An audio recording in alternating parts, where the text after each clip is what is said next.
Atolotra avetsany ny ray aman-dreny pastora dokotera filohan'ny fiangonana luteranina malagasy ny fitenenana. Rehefa rehetra rana sotranao zahay ry Andriamanitra rainay fa nomenao anay titerana ity ahafahana rehetra mandreny teninao amin'ny alalan'ny fitoriana amin'ny alalan'ny radio zany. Dia taio ny fiangonanao, taio ny asanao, taio talia mianakavy miaraka amin'ireo mpiara-miasa ny mpanomtena rehetra sy ny sodatarikana zavatra mania izay hipetrahan'ny onjam-peo malalanay ity. Apetraka fianaranao Jesosy fametrahanay zany vatan'izany. Amen. Telo sosona ry havana ny fanofanana izay ataontsika androany izay nakombotsika tao amin'ny foibe zany ary toizantsika eto. Ao ny fanofanana ny mpianja-maitso, ny fanofanantsika ny fibentsinoda ary ny toerana misy ny onjam-peo ny radio FEON'NY FILAZANTSARA ity. Ao ary ny miaraka amintsika eto zany ny sombana loko Madagasikara ny fitonsina bebe miaraka amin'ny mpiara-miasa dia toy izao ny takelaka hitantsika eto vily hain'nympolo taona radio FEON'NY FILAZANTSARA Kristy Forinay Firefiana Voaloha Voaloha ny fatera Breton Espanna Androany vao amin'ny febroary fatanjaka pastora dokotera Veneranda Safiona Palermo pastora Ratontanary izay manampy sosina Espanna pastora Razafiason Ivo Kameny FLF. Apahanay amin'ny anaran'Andriamanitra hoe zavatra amin'ny fanamasina ity rivovaity maro ny fanofanana ity radio FEON'NY FILAZANTSARA sy ny fahefapolo taona amin'ny anaran'Andriamanitra sy zavatra amin'ny fanamasina. Amen. Ny radio FEON'NY FILAZANTSARA izay efa naharitra 13 taona eto amin'ity nosy tanindrazantsika eto Madagasikara ity. Fon'izy tany aloha izany hoe tany amin'ny famorenana izany onjam-peo izany dia tamin'ny alalan'ny onde courte no nandrenesan'ny vahoaka malagasy azy. Eny tsy ny vahoaka malagasy ihany fa ireo izay rehetra monina manodidina ny ranomasombe Indiana sy iny canal Mozambika iny satria niainga avy tany Addis Abeba ary nifindra tao Seychelles ny fampitana mivantana izany onjam-peo izany. Onjam-peo izay niarahana tamin'ny fédération mondiale luterane izany hoe avy amin'ny FLF fiombonan'ny fiangonana luteranina eran-tany no nanangana izany tamin'ny alalan'ny ilay évêque antsoina hoe Birkeli. Rehefa nanao ny fitoriana filazantsara izy ireo nandalo taty Madagasikara indrindra tany amin'ny tapany nosy atsimo iny dia mahita ireo zatovo lahy sy ireo olona maromaro mitangorona eny amin'ny antsointsika hoe fotokazo na hoy ny fiteneny atsimo hoe fotokily ka mihaino onjam-peo ka na dia nitoriteny tahaka ny inona zay ity ray aman-dreny ity dia nahatsiaro ho tsy nisy mpihaino izy ary indraindray ara-sorena satria tsy mahay nitoriteny olona fa laozany mihaino zany onjam-peo zany zany hoe radio transistor no filaza azy tamin'izany.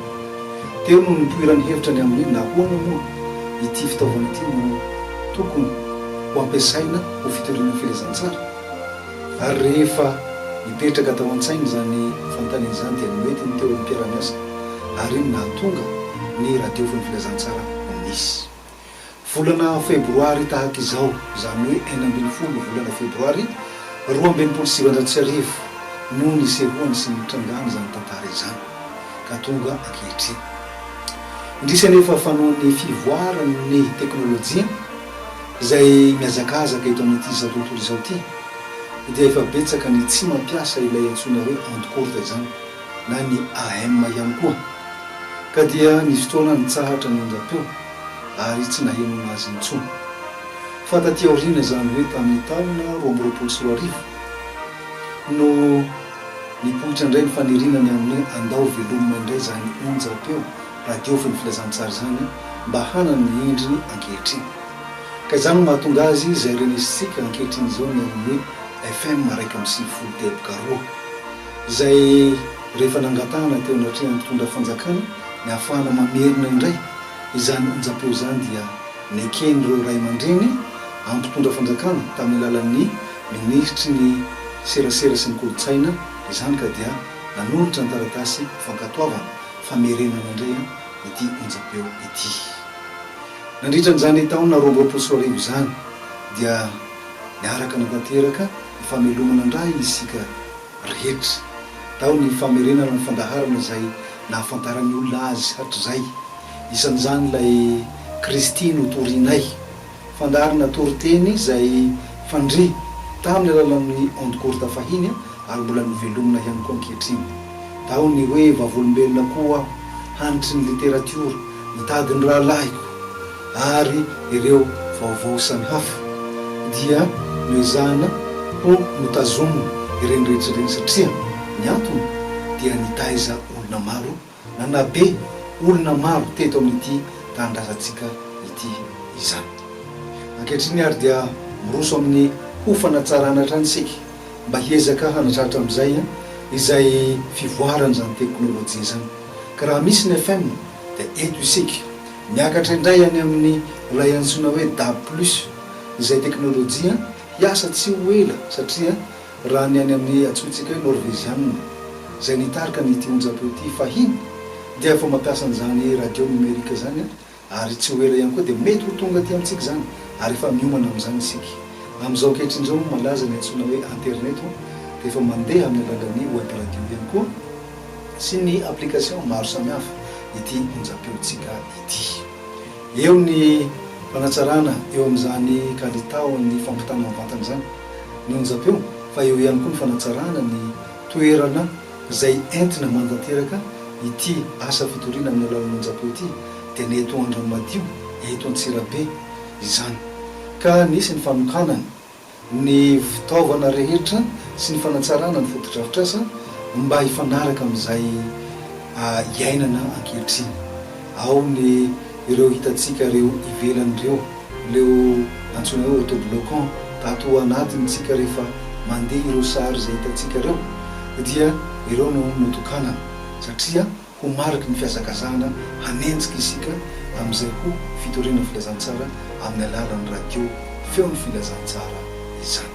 Hoy ny teny fanevantsika ny amin'ny hoe Kristino Torinay ao amin'ny kortiana voalohany tobolohany ny fahatelopolo mamintona azy zany fa ilay voalaza ao dia ny amin'ny hoe fa zahay kosa dia mitorany Kristy izay voahombo tamin'ny hazo fijaliana.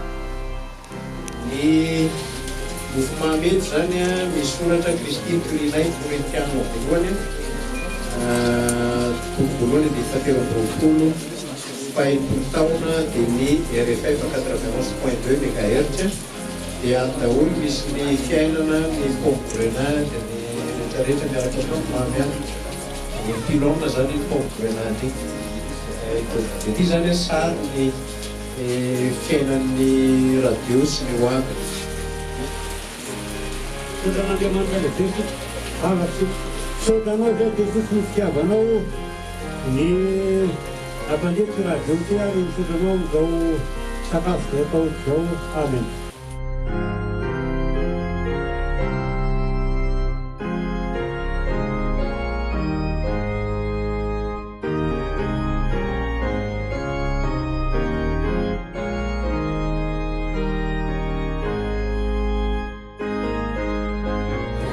Nakasitraka antsika rehetra tamin'ny fanarahana sy ny fiarahana tonga fifotoana